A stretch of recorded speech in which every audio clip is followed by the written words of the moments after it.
Here at the Ohio Media School, and I just wanted to take the time to introduce to you guys two of my special guests today that I would like to thank, and the first one is... Hi, I'm Tyann Filson of LSF Yoga, founder. Hi, I'm Sterling, founder of Black Dollar LLC, co-founder. My little brother wasn't able to make it tonight, so it's two of us that actually started Black Dollar. And if either one of you, whoever goes first, would like to tell us a little bit about your businesses.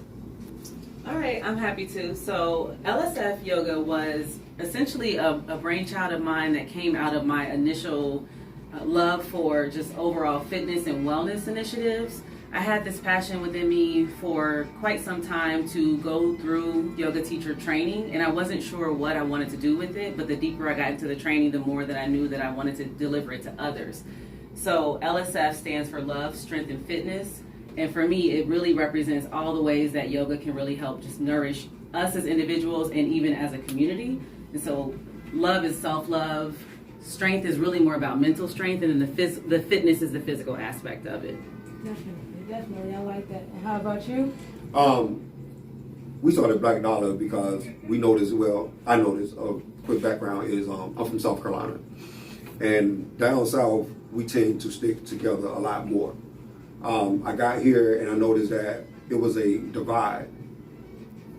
Is all like when it comes to the culture and blacks and so forth, like here. So we came up with Black Dollar to try to bring back the strength and awareness of the Black Dollar, just like basically learning how to spend in our own community and buy from our own ones and stuff, and stuff to circulate the money. So we came up with Black Dollar to try to combat some of that. I like that. It's a lot of negativity in the world today, so to hear positivity, especially in our color and with everything that's going on right now, it means a lot. And on top of that, how have you guys made it this far with all the obstacles or, whatever you might have to go through to get where you are now? Well, one of our main things I noticed here was we had to find a way to so-called infiltrate the mainstream. By me not being from here, I'm not part of a clique, I'm not part of a group, I'm not popular, I don't club anything like that. So I had to lean on a strong marketing program as far as social media, clothing. I try to get out at any point in time.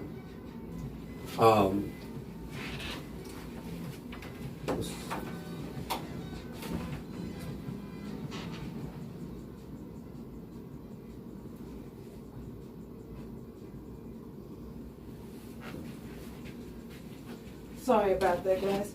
Not one more question, but another question that I know a lot of people want to hear. Who was your biggest supporters during the early stages of your businesses and the development? That's a good one. That's a loaded question.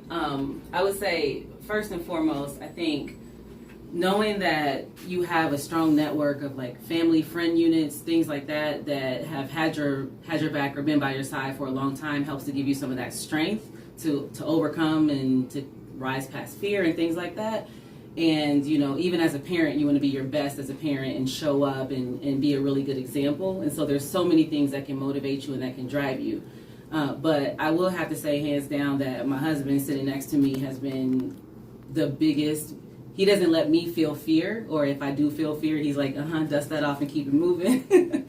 So, just really having that belief that I have for myself, but then he really gets to like shine, right? Like shine, like bring it out of me even more. So that's a great support system to have. Yeah, I got to say the same thing. It's definitely my wife. When I first started up Black Dollar, I knew that I was on the path and I was trying to like do something that was different. Without a clothing line or anything like that, we're actually trying to sell a purpose, or we're trying to sell a movement and reasoning.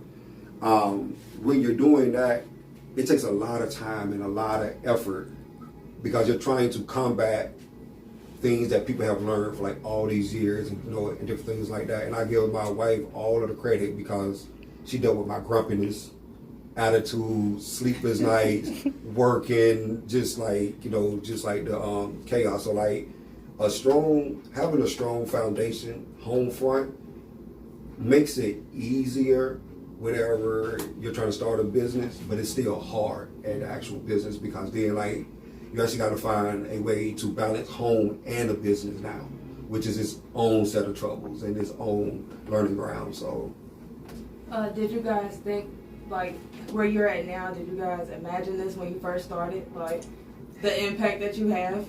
no way. Black Dollar we've only been a year in. So we're not 4, 5, and 6 years in.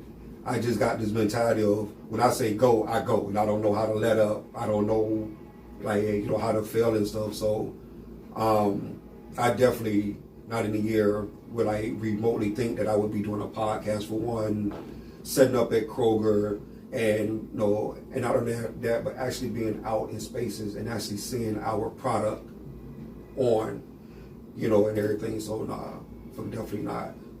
I'd have to say the same. I think back to, and he's going to laugh because he knows this, but I thought about for anybody that's thinking about stepping out on faith or pushing past fear, I thought about becoming a yoga teacher for probably 5 or 6 years before I ever actually took the plunge. And like I mentioned, for him, he's like, this is something that matters to you. This is something that you want to do. What's holding you back? And it really got me to thinking and realizing yes, I can do this. This is something that I want to do.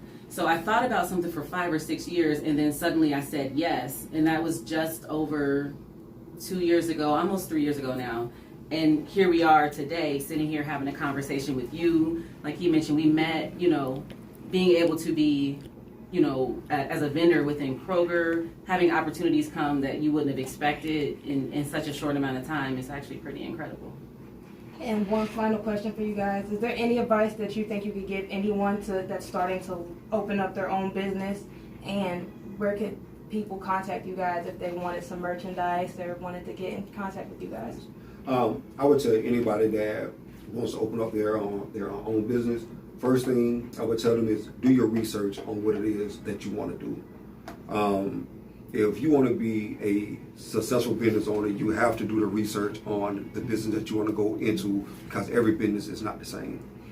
The number 2 thing I would say is that you can't wait for the perfect time. There is no perfect time to start your own business.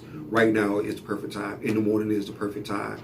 I would tell anybody, if you ever want to start your business, the first thing to do is get your LLC. It takes you 30 minutes and $99. And after that point, you are a business owner, and then it's on you on what it is that you decide to do with it. But having that business, a lot of times, it's it's an achievement, and it makes you feel a certain type of way, like, oh man, this is mine, and for the most part, once you have something and you own something, you're more prone to actually do something with it. And I would just add to that, so definitely all the things that he said, but on top of that, I spoke about fear a little bit, and I speak about it intentionally because I know so many people feel afraid to try something different or new.